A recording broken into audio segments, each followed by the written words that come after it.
오늘은 에스라서 두 번째 시간입니다.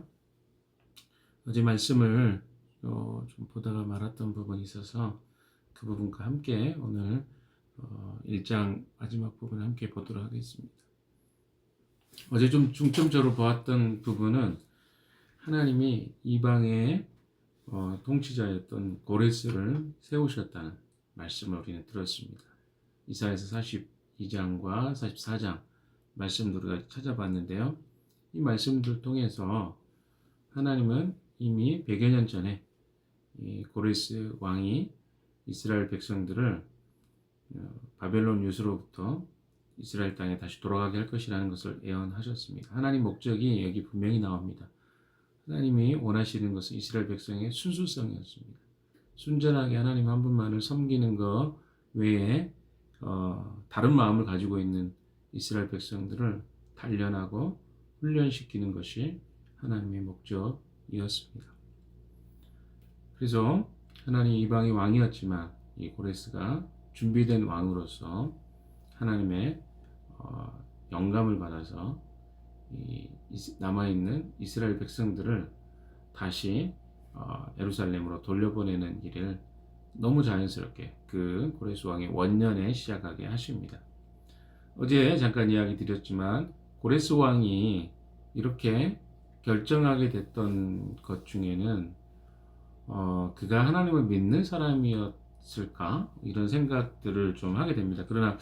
그러나 여기에 배경이 깔려 있는 것은 하나님은 어떤 이 세상의 통치자들에게도 하나님이 마음이나 이런 생각들을 주셔서 하나님의 선한 뜻을 이룰 수 있게 하실 수 있는 분이라는 것, 이것이 중요한 초점이죠. 성경의 어느 곳에도 이 고레스 왕이 구원을 받았다거나 또 어떤 또 다른 의미에서 하나님 백성이라거나 이런 설명은 나와 있지 않습니다. 이것까지 우리가 알 수 없습니다. 그러나 분명한 것은 이제 학자들의 여러 가지 의견과 이야기를 종합해 보면 이 고레스 왕은 이 유대교에 대해서만 이런 호의를 베풀었던 게 아니라 다른 종교에 대해서도 굉장히 호의를 베풀었습니다. 다른 말로 이야기하면 이 존중하는 마음을 가진 거죠. 당시에 이 바벨론과 이 고레스 왕의 차이가 있다면 바벨론의 그 왕이나 이런 황제들은 다른 나라를 침입해 가지고 다른 나라 신전 혹은 신들에게 있어서 어떤 성전의 기물이라든가 물건이라든가 성전에 있는 명판이랄까요? 이런 거를 가져가서 자기들 나라로 가져갑니다. 그러면서 뭘 하냐면 자기들이 섬기고 있는 신이 이 외부의 이런 적들과 또 그들이 믿고 있는 신을 이겼다라는 이런 사상들을 가지고 있었습니다. 다른 말로 이야기하면 성전의 기물을 훔쳐오는 바벨론이 그 예루살렘 성전에 있는 모든 기물을 다 훔쳐왔잖아요. 그 이유는 바로 자기들이 믿고 있는 신이 이스라엘의 신을 이겼다라고 하는 그런 믿는 그런 사상과 가치관에서 출발한 겁니다. 그래서 사람도 잡아오고 성전에 있는 기물들을 다 가져왔습니다. 자, 그런데 고레스는 어떤 사람입니까? 하나님이 그에게 각 나라와 민족이 믿고 있는 신들에 대한 호의적 마음을 갖게 하셨죠. 그래서 그 중에 하나가 바로 유대의 민족들이 돌아갈 수 있는 그 문이 열린 것입니다. 그래서 그가 하나님에 대한 인식을 어떤 방식으로 했는지 정확하게 알기는 어렵지만 분명한 것은 이들이 믿고 있는 신을, 특별히 이스라엘 백성들이 믿고 있는 이 하나님에 대해서 경외감을 가졌고 또 그 결과로 이들이 돌아가는 과정에 도움이라든가 혹은 필요한 성전에서 예배드리는 것에 대한 기물들을 다 돌려줬다는 것입니다. 오늘 이제 그런 내용들이 이제 등장하게 될 것입니다. 4절만 한 번 더 읽어보도록 하겠습니다. 4절, 1장 4절입니다. 시작. 잡혀온 하나님의 백성 가운데서 누구든지 귀국할 때 도움이 필요한 사람이 있으면 그 이웃에 사는 사람은 그를 도와주어라. 은과 금과 세간과 가축을 주고 예루살렘에 세울 하나님의 성전에 바칠 자원예물도 돌려서 보내도록 하여라. 자, 여기 보시면요, 좀 주목해 봐야 될 것은 잡혀온 하나님의 백성 가운데서 누구든지 귀국할 때 도움이 필요한 사람이 있으면 이라고 되어 있습니다. 자, 여기 보면 누구든지 귀국할 때 도움이 필요한 사람이 있으면, 이 말을 잘 보시면 잡혀온 하나님의 백성 가운데서, 그러니까 잡혀온 사람들 중에 모두가 돌아가지는 않았던 것이 명확합니다. 그러니까 잡혀온 사람들 가운데서 누구든지 귀국할 때 도움이 필요한 사람이 있으면 그 이웃에 사는 사람은 그를 도와줘라. 그러니까 이게 이제 유대인이라고 일단은 기본적으로 생각이 됩니다. 그러니까 그 페르시아 땅에 정착을 해서 나는 유다 땅에 못 돌아가겠다라고 하는 사람이 분명히 있었을 것이고, 돌아가겠다고 하는 사람이 이제 나오겠죠. 그리고 거기에는 또 누가 있냐면 유다 백성들 말고 이웃 사람들이 있었을 것입니다. 그 땅이 유다 사람들만 사는 게 아니었을 것이기 때문에, 그러면 어찌됐든 이방의 사람들이 되었든 유다 사람들이 되었든 이라고도 해석이 될 가능성이 있습니다. 그래서 그 사람들이 돌아가는 사람들의 도움이 필요한 사람이 있다면, 돌아가는 사람 도움이 필요한 사람이 있으면 그들을 도와주라는 칙령을 내린 거죠. 근데 거기에는 은과 금과 세간과 가축을 주고 예루살렘에 세울 하나님의 성전에 바칠 자원예물도 들려서 보내도록 하여라. 그러니까 남아있는 사람들에게 요청하는 게 뭡니까? 은과 금과 세간, 가축도 주고 예루살렘을 세울 하나님의 성전에 바칠 자원예물로 돌려보내라.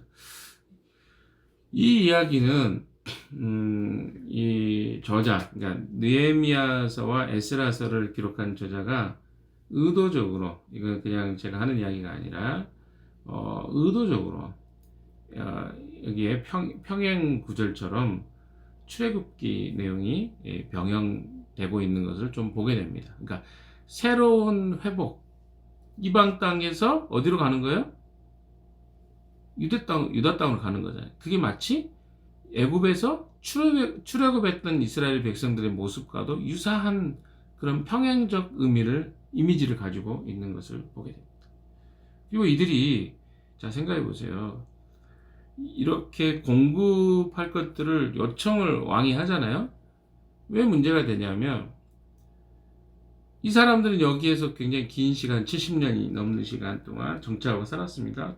그러면 이들이 유대 땅으로 돌아간다는 건 어떤 거예요? 자기가 가지고 있는 거 다 버리는 거예요. 어떤 것들은. 땅도 있었을 거 아닙니까?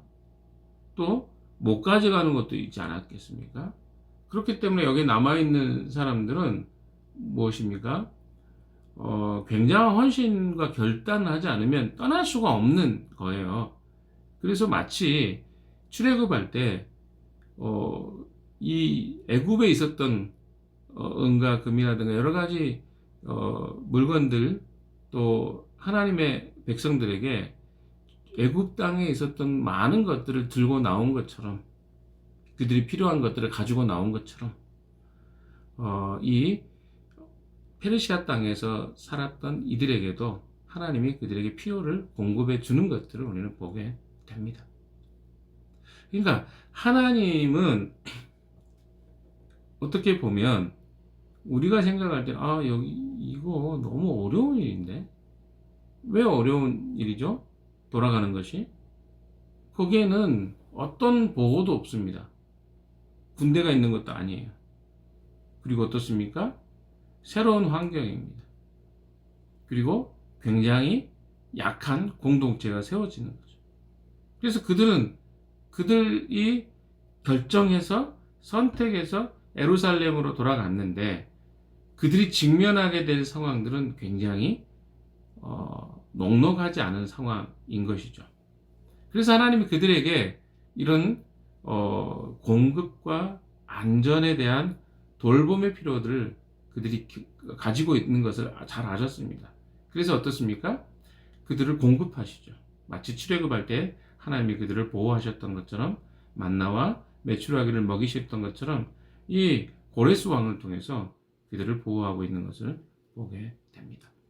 자, 5절부터 좀 읽어봅시다. 5절 한번 읽어볼까요? 시작. 그때 유다와 베냐민 가문의 우두머리들과 제사장들과 레위 사람들과 하나님께 감동을 받고 예루살렘으로 올라가서 주님의 성전을 지으려고 하는 모든 사람이 길을 떠날 채비를 하였다. 여기 보시면 네 지파가 아니라 특별히 언급되는 지파들이 있습니다. 유다와 베냐민 가문의 우두머리들과 제사장들과 레위 사람들과 라고 이렇게 되어 있습니다. 자, 그러면 여러분, 왜 굳이 이렇게 12지파가 있는 이스라엘 백성들에게 이 사람들을 언급하고 있을까요? 자, 먼저는 생각해야 될 게 이스라엘 백성들의 당시 돌아갈 것, 예루살렘으로 돌아갈 것에 대한 결정은 리더들, 가문의 우두머리들, 특별히 베냐민하고 유다 지파 사람들 중에 리더들이 결정을 한 겁니다. 그러니까 대가족이었겠죠. 가족이 굉장히 많이 구성원들이 있었을 것입니다. 오늘날하고 너무 다르죠. 그래서 거기에 모든 개개인이 결정을 했다기보다는 그 각 가문의 리더들이 판단을 한 겁니다. 우린 돌아간다. 그래서 우리 가족에 속한 사람은 다 어떻게 해요? 다 돌아간다. 이런 식의 의사결정을 한 것 같습니다. 왜냐하면 이들의 그 구성원 자체가 가족 구성원들이 뭐 신약시대도 비슷하죠. 가정교회 하면 혈연을 가지고 있는 사람들이 모여서 예배 드리는 것, 그게 가정교회의 원리였거든요. 마찬가지입니다. 이들이 결정을 내릴 때는 다 가족별로 결정을 내렸을 것입니다. 그래서 그들의 우두머리들과 제사장들과 레위 사람들이 길을 떠날 준비를 했습니다. 하나 더 살펴봐야 될 것은 유다와 베냐민 가문, 제사장과 레위 사람들입니다. 자, 이 사람들이 왜 언급이 되냐면 12지파 중에 10지파가 북왕국 이스라엘을 형성했습니다. 그리고 2지파가 중심이 됐고 거기에 레위 지파 사람들하고 제사장들이 함께 구성된 땅이 남유다 왕국이었습니다. 여기에 언급되어 있는 것은요, 남유다 왕국의 사람들이 돌아가는 것을 이야기합니다. 성경 어느 곳에도 북왕국 이스라엘, 특별히 아시리아 사람들이 어떤 방식으로 예루살렘 땅에 돌아갔다라고는 언급되어 있지 않습니다. 그러니까 나중에 보시면 이 상당히 많은 이스라엘의 백성의 구성원들은 남유다 왕국의 사람들이 다시 돌아가서 이스라엘을 재건하는 운동을 하게 되죠. 물론 10지파 가운데서도 여러 지파의 사람들이 다양한 루트를 통해서 다시 이스라엘 땅에 와서 정착한 것은 우리가 나중에 성경의 내용을 통해 알 수 있습니다. 그러나 집단적으로 이렇게 가족 단위로 결정해서 포로로 잡혀있던 페르시아 땅에서 돌아온 경우는 이런 경우밖에 없습니다. 그래서 여기에는 유다 지파와 베냐민 가문과 또 제사장들과 레위 지파 사람들이 언급되고 있는 것입니다. 이해가 되시죠? 유다 사람들이 잡혀갔기 때문에 그렇습니다. 자, 그래서 이들이 하나님의 하신 역할은 무엇입니까? 감동을 주신 것입니다. 영감을 주신 거죠. 성령으로 사람들의 마음에 감동을 주셔서 결정을 하는 마음을 주십니다. 돌아갈 것에 대한 마음을 주셨죠. 그래서 이스라엘 백성들이 자기 땅으로 돌아갈 것에 대한 감동을 주셨어요. 그러나 잘 보시면 이스라엘 사람들이 하는 일이 있었습니다. 그것은 무엇입니까? 성전을 지으려고 모든 사람이 길을 떠날 채비를 할까. 하나님이 감동하셨고 이 유대 사람들은 어떻게 합니까? 그들이 선택하고 결정합니다.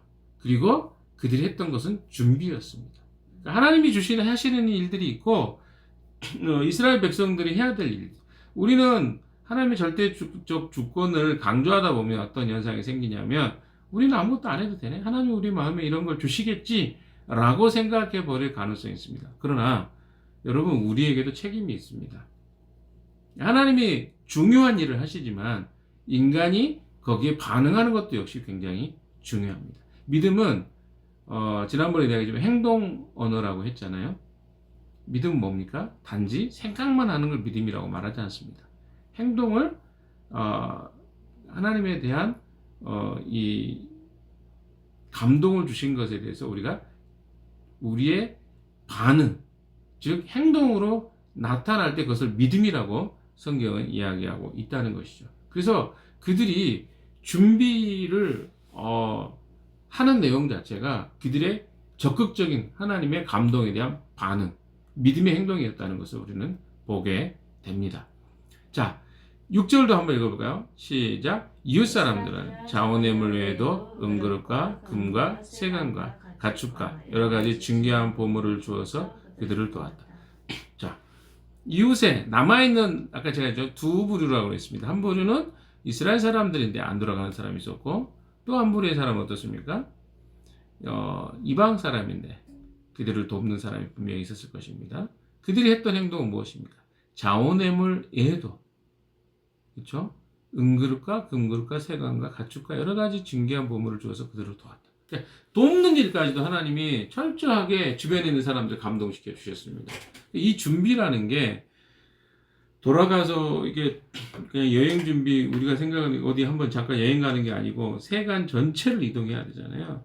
그래서 이들은 분명히 버릴 것들이 있었고 가지고 가야 될 것들이 있었습니다. 이런 선택들을 하는 거예요. 믿음으로 산다는 것은요, 그냥 단순하게 이거 좋겠다 정도가 아닙니다. 그것에 대한 대가를 지불해야 했습니다. 그들은 어떻습니까? 완전하게 안전했던 왕국을 떠나는 것이죠. 그리고 자기가 이제까지 쌓아왔던 수많은 안정적으로 얻게 되었던 땅이라든가 또 관직이라든가 또 하나는 또 어떻습니까? 그 땅이 이제 친숙해 버렸어요. 거기서 태어난 사람도 많았을 것입니다. 근데 이런 것들을 다 버리고 불안전하고 전쟁의 위협이 있고 또 어떻습니까? 거기에 이제 새롭게 집을 구성해야 되고 집을 지어야 되고 이런 불확실한 투성이인 땅으로 가는 엄청난 결정을 한 겁니다. 그때 그 주변에 있는 사람들 어때요? 자원해서 물건을 도와줬을 뿐만 아니라 또 다른 물건들을 그들에게 공급해주는, 이것은 하나님의 손길이라고 이해할 수 있겠습니다. 우리가 하나님 믿음으로 결정하면요, 하나님은 거기에 이미 예비하신 하나님의 손길을 통해서 돕는 사람들을 붙여 주실 것이라. 우리는 이렇게 사는 겁니다.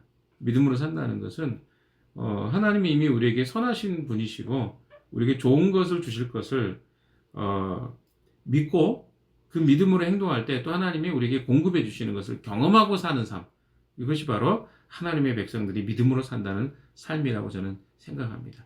7절 읽어봅시다. 시작. 더욱이 고레스 왕은 주님의 성전에 속하였던 여러 가지 그릇까지 꺼내어 오게 하였는데 그것들은 느부갓네살이 예루살렘에서 가지고 와서 자기의 신전에 둔 것이다. 제가 아까 잠깐 이야기 드렸습니다. 이것은 무엇입니까? 바벨론 왕이 이스라엘을 침공해서 그들을 함락해 버렸습니다. 그리고 성전에 있던 기물들을 자기들 신전에 가져왔죠. 근데 그들이 이것을 그렇잖아요. 금이고 엄청나게 많은 건데 그것을 거기다 쟁여놨을 이유가 뭐였겠습니까? 그것은 자기들의 신의 위대함을 자랑하는 수단으로 그것을 사용했기 때문에 그렇습니다.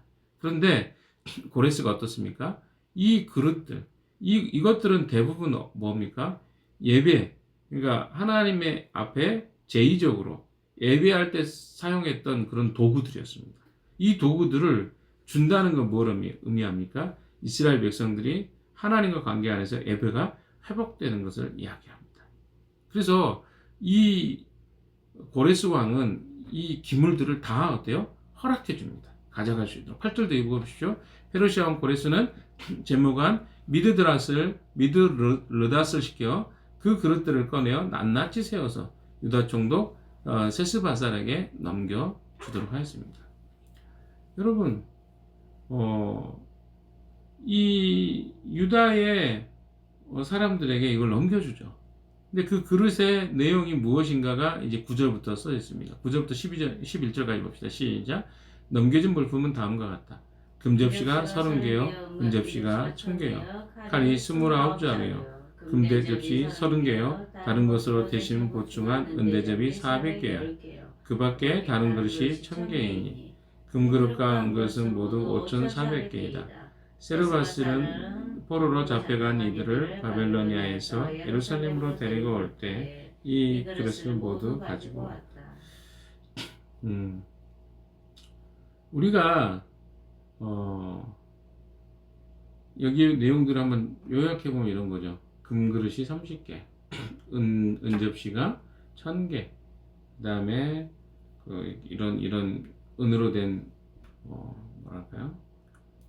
좀 은접시라고 해야 될까요? 이런 것들이 한 29개, 그리고 금으로 된 접시들이 30개, 그리고 다 합쳐 보니까 여기에는 숫자가 5,400개다 라고 했는데 학자들마다 의견이 좀 다릅니다.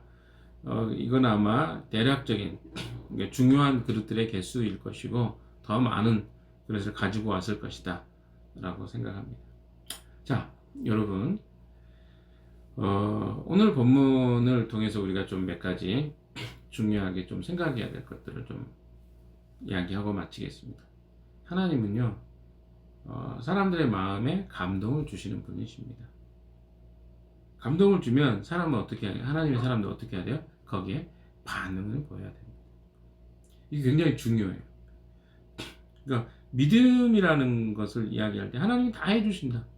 맞아요. 궁극적으로 하나님의 주권적 의미에서. 그러면 거기에는 반드시 어때요? 하나님의 사람들이 믿음으로 반응하는 것들이 반드시 필요합니다. 우리가 해야 될 일이 있는 거예요. 우리는 하나님이 마음을 주실 때 작은 것이라도 반응을 보이는 거 굉장히 중요합니다. 우리가 뭐 주일학교 행사할 때 제가 여러분에게 우리가 이런 게 좀 도왔으면 좋겠습니다 라고 했을 때 여러분들이 많은 분들이 반응을 보여주셨습니다. 그건 믿음입니다. 여러분, 누구에게 잘 보이려고 한 거 아니잖아요. 누구한테 이름을 드러내지도 않았습니다. 그럼에도 불구하고 여러분이 그런 반응을 조금씩 보인다는 것은 굉장히 중요한 일입니다. 그런 것들을 하는 거예요. 어떤 사람은 내 반응을 보이지 않는 사람도 있겠죠. 아직 하나님 마음으로 이런 문제를 바라보지 못하면 거기 반응할 수 없는 것입니다. 그리고 여러분, 반응하지 못하는 사람 스스로 한번 좀 생각해 보세요. 왜 내가 그렇게 반응하지 못했을까? 굉장히 다양한 생각이 있었겠지만 우리 안에 하나님이 어떤 마음을 주실 때는 우리는요, 그것에 대해서 기꺼이 작은 것이라도, 엄청난 걸 바라지 않습니다. 하나님은 작은 거라도 어때요? 반응하기로. 그것이 이 믿음의 영역들이 훈련될 때의 과정입니다. 그래서 저는 여러분 칭찬해 드리고 싶어요. 그렇게 반응하신 분들에 대해서. 왜? 그것이 신앙의 성장에 도움이 되기 때문에 그렇습니다. 만약에 그렇게 하지 못한 분들 있다 앞으로 할 때는 그런 것들에 작지만 공동체가 하거나 뭘 할 때 큰 거 바라지 않습니다. 우리 공동체는 공개하지 않습니다. 누가 뭐 어떻게 했고. 그러니까 여러분이 충분히 할 수 있습니다. 그래서 그런 반응들을 하는 거 연습을 했으면 좋겠다 라는 것을 여러분에게 말씀을 드리고요. 또한 하나님께서는요, 우리에게 뭘 요구하시냐면요, 하나님의 일이라는 것들은 늘 우리에게 뭘요? 결정할 것들, 우리가 선택하는 것, 결정, 믿음, 그리고 그것에 대해서 아주 구체적인 준비, 계획하고 준비하고 또 구체적인 목표를 세우는, 이건 다 우리가 해야 돼요. 하나님이 어떤 마음을 주시면 그냥 막 뜬구름 잡듯이 계획, 이런 생각만 하는 게 아니라 뭐예요? 그걸 구체화시키는 것은 우리가 해야 될 일이에요. 전부 다. 여러분이 해야 될 일이 있습니다. 하나님이 어떤 우리 공동체에 어떤 메시지를 주거나 함께 뭔가를 하도록 어떤 마음을 주셨을 때 우리가 뭘 해야 돼요? 우리가 해야 될 결정은 우리가 하는 겁니다. 선택하는 거죠. 그리고 믿음으로 행동하는 것도 우리가 해야 됩니다. 또 계획을 세우는 것도 우리가 해야 돼요. 준비하는 것도 우리가 해야 됩니다. 또 구체적으로 목표를 세우는 거 다 우리가 하는 거예요. 하나님이 하시겠지. 우리는 뭐 그냥 제임스가 하겠지. 기다리기만 하고. 그런 거 아닙니다. 같은 마음을 주시면 거기에 적극적으로 따라야 된다는 걸 여러분 기억하십시오. 오늘 이 이스라엘 백성들이 이 페르시아 땅을 떠나는 것은요, 절대 쉬운 일이 아니었습니다. 왜 쉬운 일이 아니죠? 이미 적응돼 있고 이미 안전하다고 느끼는 것을 떠난다는 것은 쉬운 일이 아닙니다. 그럼에도 불구하고 그들은 선택했던 것을 보게 됩니다. 때로는요, 하나님이 우리에게 어떤 새로운 시작과 일들을 할 때는요, 우리가 내가 익숙한 것으로부터 떠날 것들을 요구하십니다. 그게 결코 쉬운 일은 아닙니다. 그러나 주님이 하시는 일은 늘 선하시다는 것을 기억하신다면 여러분이 믿음으로 그것에 또 반응할 수 있을 거라고 저는 확신합니다. 오늘도 주님이 우리에게 믿음으로 도전하는 것들이 있습니까? 여러분, 그것들을 하지 않으면요, 우리는 믿음에서 떨어져 나갈 수밖에 없습니다. 오늘도 주님이 주시는 어떤 여러분 안에 감동과 어떤 마음이 있다면 그것들을 적극적으로 실천하고 실행하는 여러분 되시기 바랍니다. 또 에스라서가 시작됐는데요, 큐티하는 게 좀 어려우신가 압니다. 그러나 여러분 묵상하십시오. 하나님 주시는 메시지가 분명히 있을 겁니다. 그리고 적용도 하십시오. 그래야 여러분이 믿음 안에서 성장해 갈 것입니다. 오늘 하루도 그렇게 믿음으로 성장해 가는 여러분 되시기를 주님의 이름으로 축원합니다. 기도합시다.